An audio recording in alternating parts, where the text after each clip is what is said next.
Hey guys, what do you think this demon told Lakhmatov? Do you have any ideas? Something really surprising, and you're going to understand it today. In general, you're going to have lots of fun, so you can start smiling even now. And you can also drink your coffee. I have mine. Please drink yours.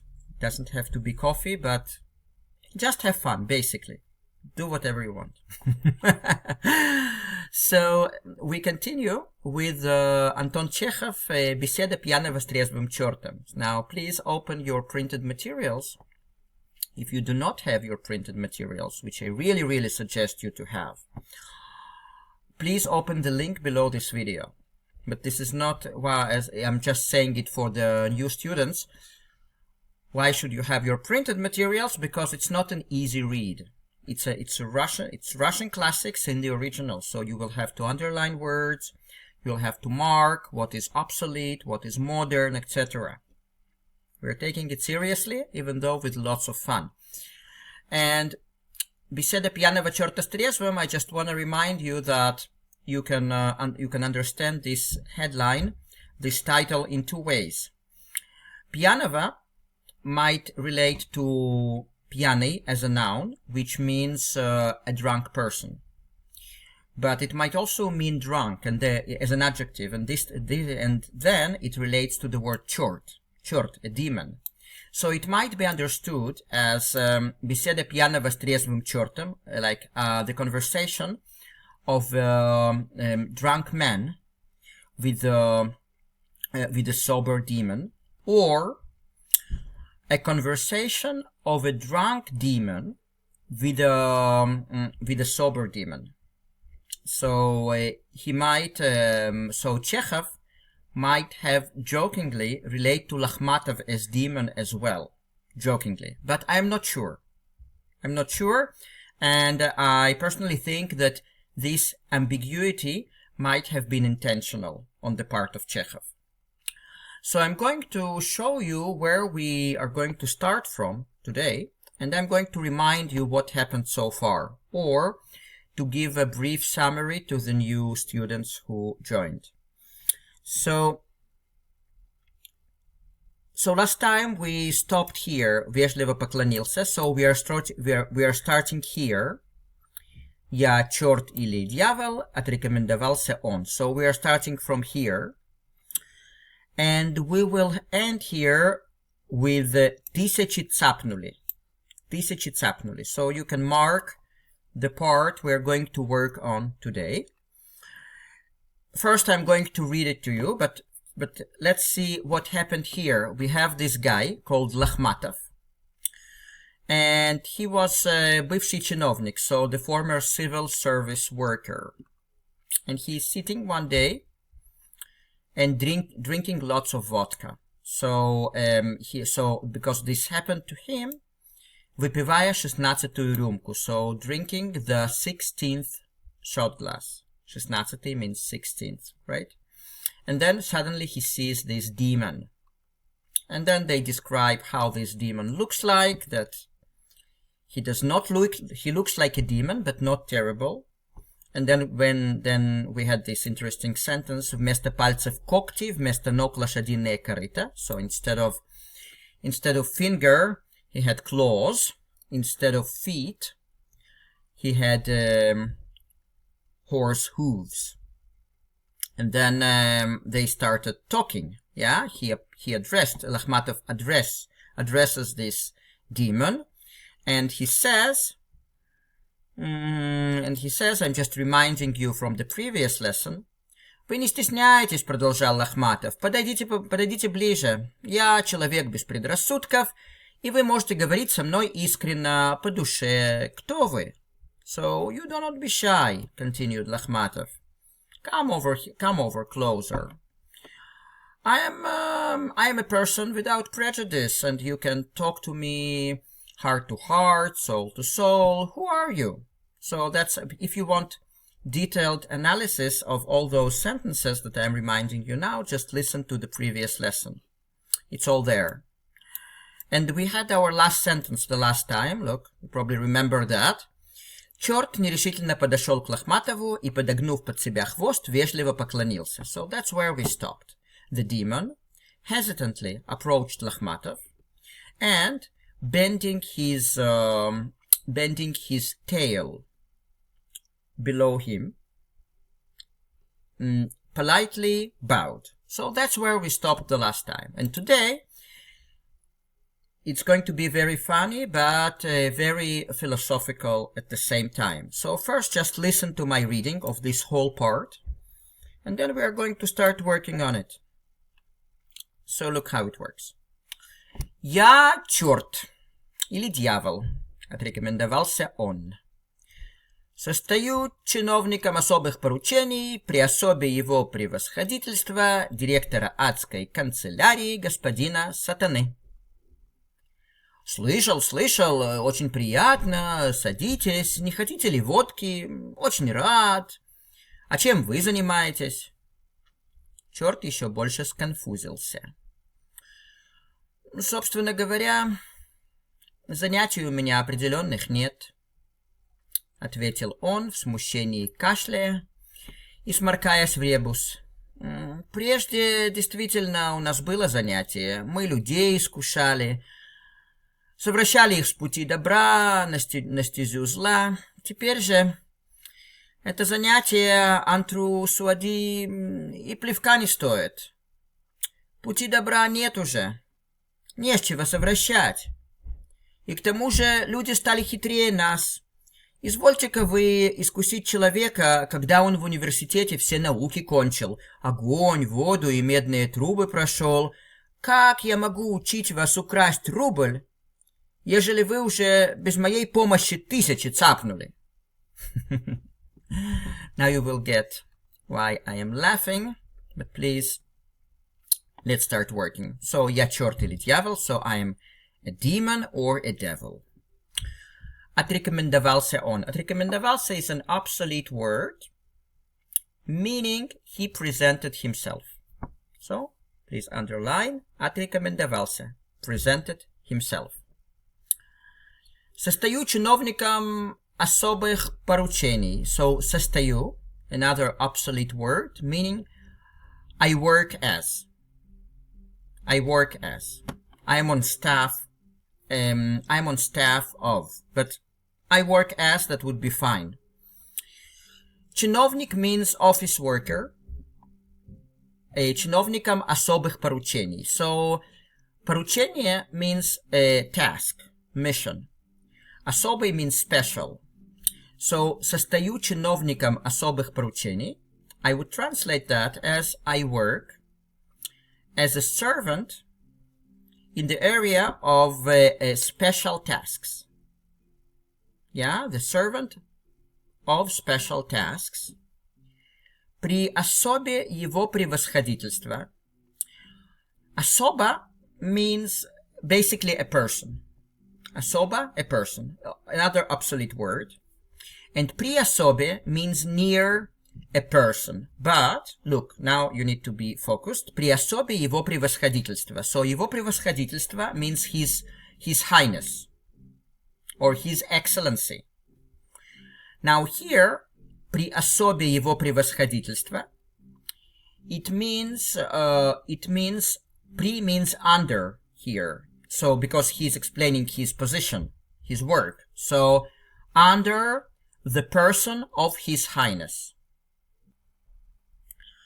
So, при особе его превосходительства директора адской канцелярии господина Сатаны. So, under the person of his highness, the director of adski. Adski means hellish. Ad means hell. And канцелярия, it means kind of a main office. So that's so adской канцелярии would mean the hellish main office. G, it's the shortening of господин, which is Mr. Satan. Now let's read all of it, all those 3 lines. «Я черт или дьявол», — отрекомендовался он, «состою чиновником особых поручений при особе его превосходительства, директора адской канцелярии господина Сатаны». I am a demon or a devil. He presented himself. I work as an office worker, as a civil worker, in terms of special tasks, under the person of His Highness, the Director of Hellish Main Office, Mr. Satan. You see? It's comprehensible, right? Слышал. Очень приятно, садитесь. Не хотите ли водки? Очень рад. А чем вы занимаетесь? So I heard. Very nice. Садитесь, sit down. Не хотите ли водки? Не хотите ли? That's a very polite way of asking, would you like some? So, would you like some vodka? Не хотите ли водки? Очень рад. I'm really happy. А чем вы занимаетесь? He is asking, that's Lakhmatov is asking the demon. So, заниматься means like do. So, and what are you doing? Meaning, what is your position there? Черт еще больше сконфузился. Do you remember сконфузился from the last lesson? It means, I think we had it at the last lesson. Not sure. Yeah, I'm almost sure. It means he got embarrassed. Еще больше means even more. So the demon got even more embarrassed. If we translate that literally, the demon еще больше, even more, got embarrassed. Собственно говоря, занятий у меня определенных нет, ответил он в смущении, кашляя и сморкаясь в ребус. So that's kind of funny. Just follow me. Собственно говоря means kind of, you know, or you might say, собственно говоря, it's an expression. You might say. Занятий means doing. Занятие means like doing or task. Basically, just underline it and write tasks in plural. Because it comes from занятия. In this case, it tasks. У меня определенных, specific, certain, определенных нет. So what is he saying? You might say, I don't have, у меня нет, I don't have specific tasks. He's mixing the words. In English, we wouldn't say it like that, but in Russian, you can. Tasks, in my case, certain, there is no. So I don't have certain tasks. Ответил он, so answered he answered. В смущении кашляя. Смущение means embarrassment, so в смущении means in embarrassment. Кашляя comes from кашлять, to cough, coughing. И сморкаясь в ребус. Now, сморкаясь comes from сморкаться, which means to clear your nose. And rebus is a magazine. It's just the name of a magazine. So he cleared his nose into в rebus, into this magazine. So I don't know if it's a real magazine or an imaginary one, a made-up one, but rebus is a kind of a quiz, kind of a quiz that you need to think, or kind of a problem that you need to solve. So it was popular. It was popular in Russia. This kind of magazines at that time, where you have different riddles to solve. And this magazine was called Rebus.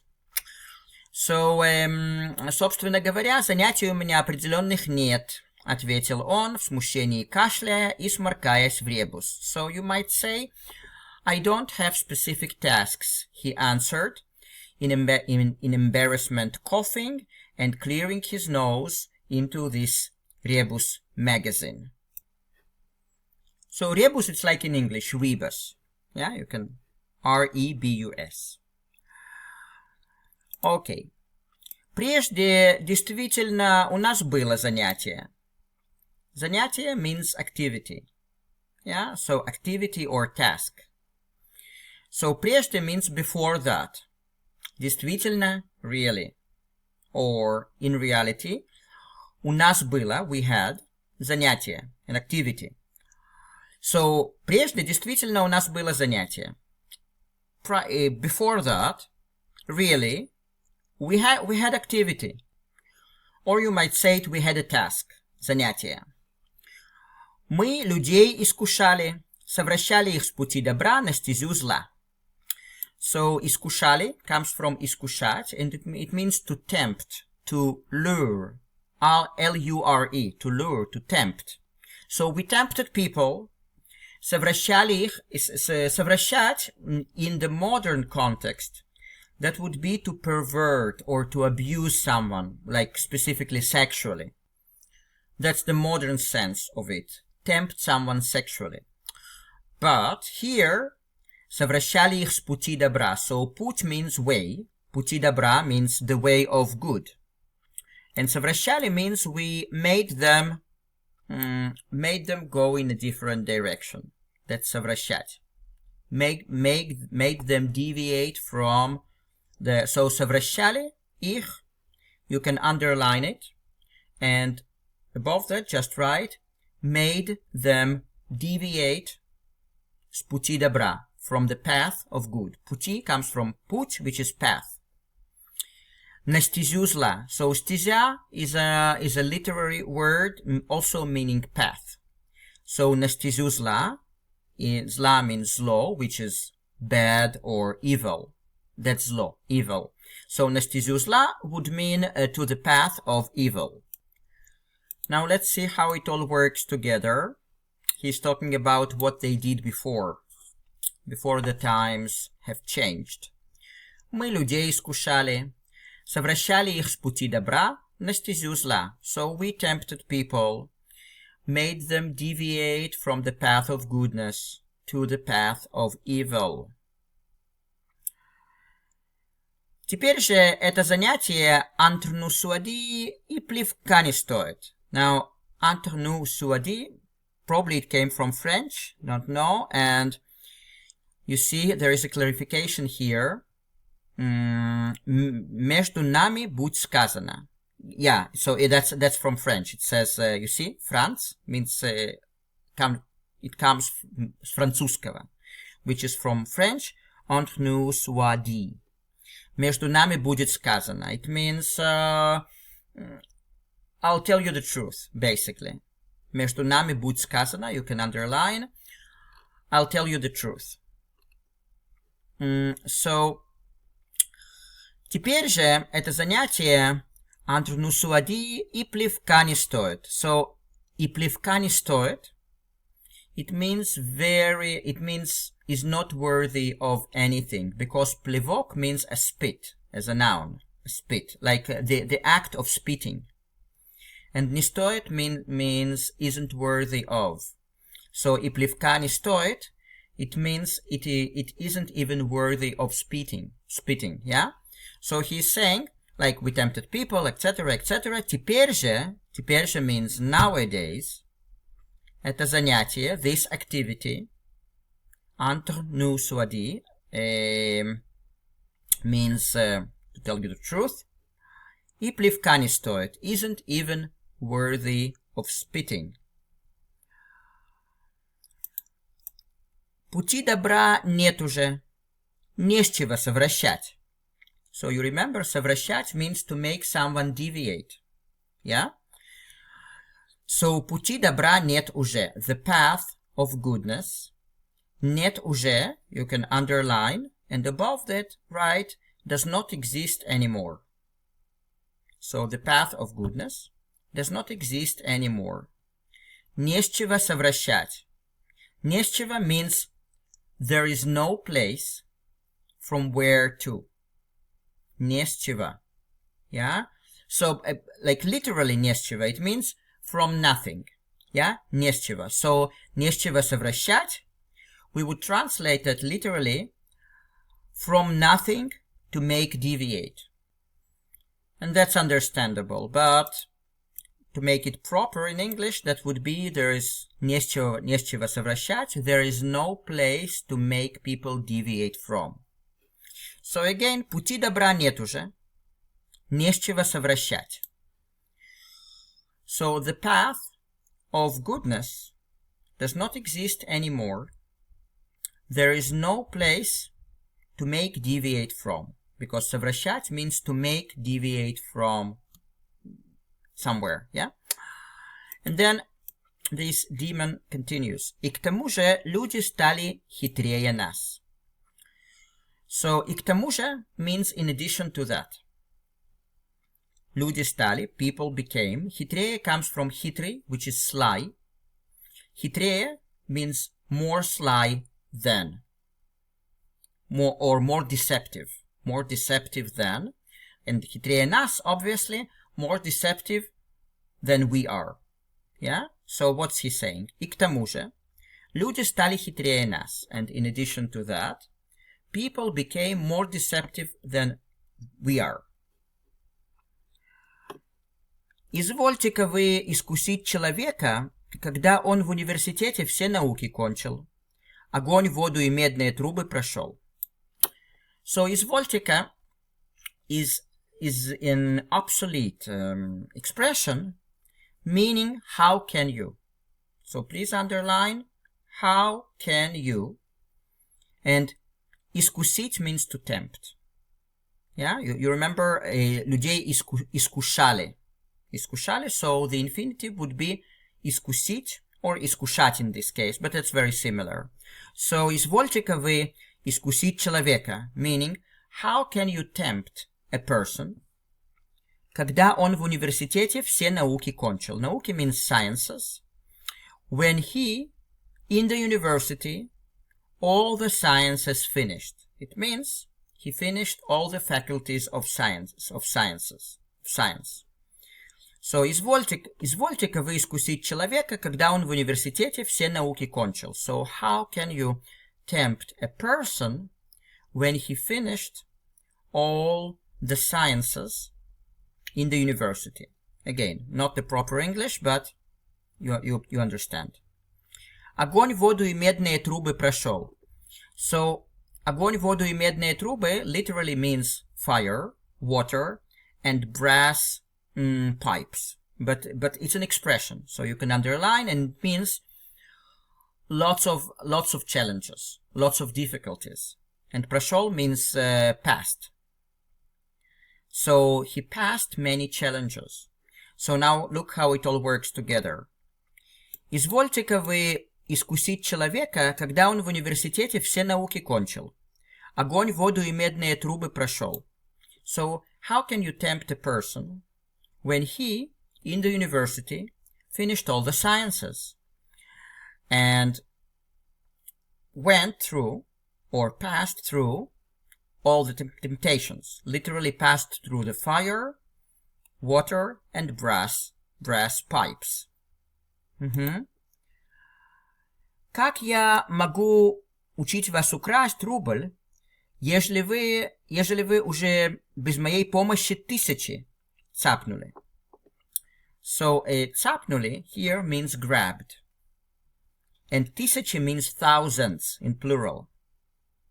Без моей помощи, without my help. And украсть means to steal. Now ежели вы. Ежели вы, it's a kind of an obsolete form of если вы, if you. So ежели, если, the same.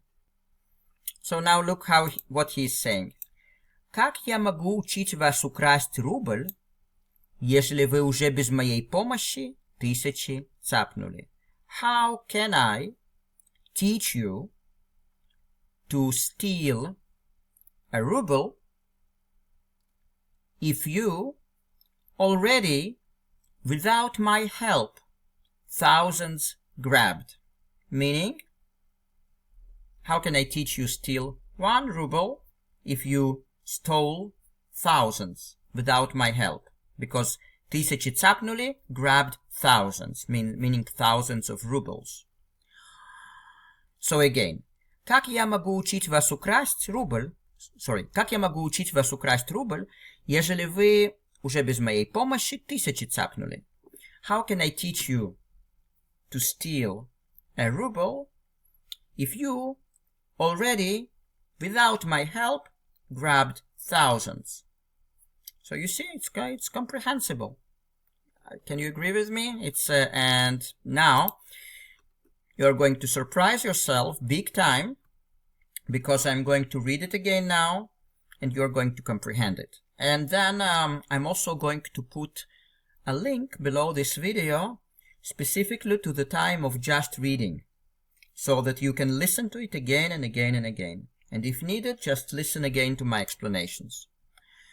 But now, I will just paint it in blue and just follow me. «Я черт или дьявол», — отрекомендовался он. «Состою чиновником особых поручений при особе его превосходительства директора адской канцелярии господина Сатаны». «Слышал, очень приятно. Садитесь, не хотите ли водки?» «Очень рад. А чем вы занимаетесь?»